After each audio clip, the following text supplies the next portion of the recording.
സുഗമാദേവി സീരിയലിൻ്റെ പുതിയൊരു എപ്പിസോഡിൻ്റെ promo review വിശേഷങ്ങളിലേക്ക് എല്ലാവർക്കും സ്വാഗതം. അങ്ങനെ നമ്മളുടെ സിദ്ധാർത്ഥൻ ദേവികയുടെ വീട്ടിലോട്ട് വരികയാണ്. സിദ്ധാർത്ഥനക്കാണെങ്കിൽ ദേവികയോട് യാതൊരു ഇഷ്ടക്കുറവോ സ്നേഹക്കുറവോ ഒന്നുമില്ല. കാരണം ദേവികയെ സിദ്ധാർത്ഥന് നന്നായിട്ട് അറിയാം. ദേവിക ഒരിക്കലും ഒരു തെറ്റും ചെയ്യില്ല എന്നുള്ള പൂർണ്ണ ബോധ്യം സിദ്ധാർത്ഥനുണ്ട്. അങ്ങനെ സിദ്ധാർത്ഥൻ വന്നിട്ട് ദേവിക ഇറങ്ങി വരുന്നുണ്ട്. അപ്പം ശാരികയും രാധികയൊക്കെ സിദ്ധാർത്ഥനോട് അകത്തേക്ക് കയറി വാന്ന് പറയുമ്പോൾ സിദ്ധാർത്ഥൻ പറയുന്നുണ്ട്, ഇപ്പം അതിനൊന്നും സമയമില്ല, എന്തായാലും ഞാൻ മോളെ വിളിക്കാൻ വന്നതാ. ഇനിയിപ്പോൾ ഒരു പാർട്ടി സമ്മേളനം ഉണ്ട്, അതിൽ പങ്കെടുക്കണം. ഇനി പ്രവർത്തനം ഇപ്പം തൊട്ട് തുടങ്ങിയാലേ നമ്മൾക്ക് വിജയം ഉറപ്പാവുള്ളൂ എന്നൊക്കെ പറയുന്നുണ്ട്. പിന്നീട് അവരുടെ നിർബന്ധത്തിന് സിദ്ധാർത്ഥൻ അകത്ത് കയറി ഒരു കപ്പ് കോഫിയൊക്കെ വാങ്ങി കുടിക്കുന്നുണ്ട്. ഇതേസമയം നമ്മളുടെ അരുന്ധതി ആണെങ്കിൽ രണ്ടും കൽപ്പിച്ച് പ്രഭാവതിയുടെ അടുത്തോട്ട് വരുന്നുണ്ട്. പ്രഭാവതി അരുന്ധതിയെ കണ്ടതും ആദ്യം ഒന്ന് ഷോക്കാവുന്നുണ്ട്. എന്നിട്ട് അരുന്ധതി ചോദിക്കുന്നുണ്ട്, എന്നെ മനസ്സിലായില്ലേ, ഞാൻ പഴയ അരുന്ധതിയാ, നമ്മൾ തമ്മിൽ കണ്ടിട്ട് കുറേ കാലങ്ങളായി എന്ന് പറയുമ്പോൾ തന്നെ പ്രഭാവതിയുടെ മനസ്സിലൂടെ എന്തൊക്കെയോ കാര്യങ്ങൾ മിന്നി മറിഞ്ഞു പോകുന്നുണ്ട്. എന്നിട്ട് പ്രഭാവതി സ്വയം അരുന്ധതിന്ന് ഇങ്ങനെ പറയണമുണ്ട്. ആ സമയത്ത് അരുന്ധതി വന്നിട്ട് ചോദിക്കുന്നുണ്ട്, എന്താ പ്രഭാവതി, നീ എന്നെ മറന്നുപോയോ?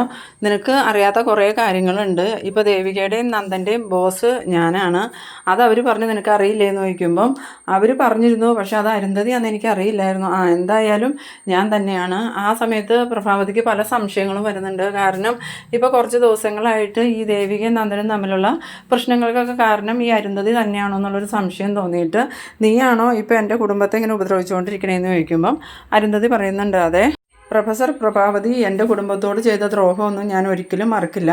അത് പ്രഭാവതിക്ക് ഓർമ്മയുണ്ടല്ലോ. എന്തായാലും നന്ദനും ദേവിയും തമ്മിലിപ്പോൾ അകന്നു. ഇനി അവർ തമ്മിൽ ഒരിക്കലും യോജിക്കില്ല. ദേവി ഇനി ഞാൻ പറയണത് പോലെ അനുസരിച്ച് എൻ്റെ ആളായിട്ട് നിൽക്കും.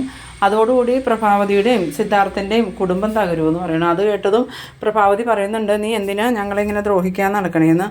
അന്നേരം അരുന്ധതി പറയുന്നുണ്ട്, എൻ്റെ മകൻ്റെ ജീവിതം ഇങ്ങനെ ആക്കിയത് പ്രഭാവതിയാണ്, അതുകൊണ്ട് തന്നെ പ്രഭാവതിയെ ഞാൻ വെറുതെ വിടാൻ തീരുമാനിച്ചിട്ടില്ല. അരുന്ധതിയുടെ ഈ സംസാരം കേട്ടുകൊണ്ട് നമ്മളുടെ ഭാർഗവി അങ്ങോട്ട് വരുന്നുണ്ട്.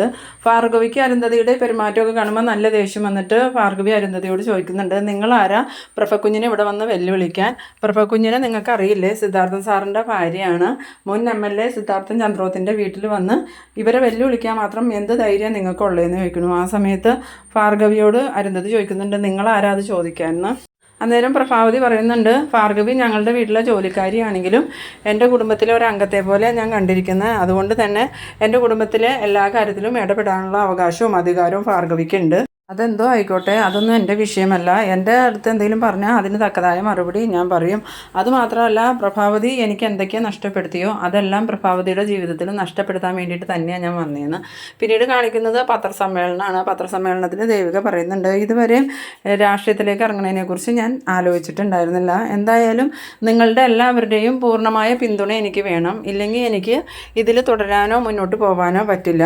ഇതിനു മുമ്പ് പല സാഹചര്യത്തിലും പാർട്ടി ഞങ്ങളെ കൈവിട്ടിട്ടുണ്ട്, അതുപോലെ നിങ്ങൾ ഇനിയും ഞങ്ങളെ കൈവിടരുത് എന്ന് പറയുന്നുണ്ട്. ആ സമയത്ത് നമ്മളുടെ ദേവികയുടെ മനസ്സിൽ ഓർമ്മ മൊത്തം ത്യാഗരാജൻ ബോംബ് കൊണ്ടുവന്ന് വെച്ചതും ഇവരെ കൊല്ലാൻ നോക്കിയതൊക്കെയാണ്. ആ സമയത്ത് പാർട്ടിയിലെ എല്ലാ നേതാക്കന്മാരും ഒരേ സ്ഥലത്തിൽ പറയുന്നുണ്ട്, ഞങ്ങളെപ്പോഴും സിദ്ധാർത്ഥൻ സാറിൻ്റെ കുടുംബത്തോടൊപ്പം ഉണ്ടാവും, ഇനി ഒരിക്കലും ഞങ്ങൾ സിദ്ധാർത്ഥൻ സാറിനെ തള്ളി പറയില്ല.